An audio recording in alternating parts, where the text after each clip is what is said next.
Radio Gambana Live Report.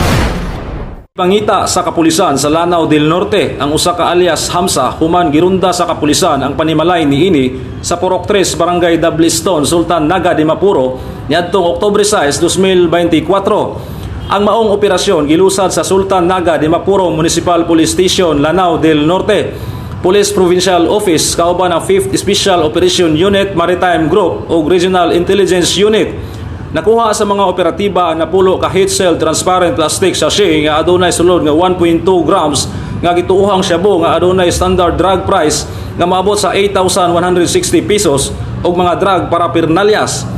Atol sa maong operasyon na recover usab sa kapulisan ang nagkalain-laing armas ug mga bala nga gilangkuban sa usa ka caliber 9mm Ingram nga walay serial number.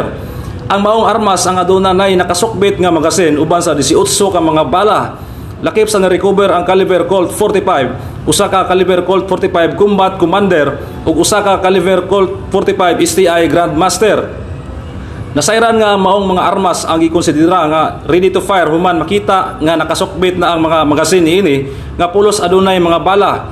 Una nang gituuhan nga gamiton sa suspek ang maong mga armas tungod sa nahitabong rido sa pamilya niini sa nasangpit nga lugar.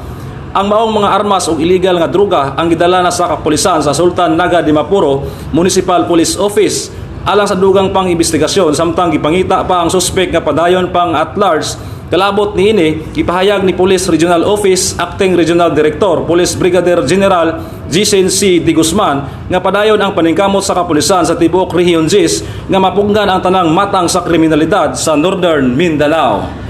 Alang sa DXDD Radio Campana, ang radyo sa simbahan. Ako si Double D9, Noel Orino, Danag sa Dakbayan. Radio Gambana Live Report.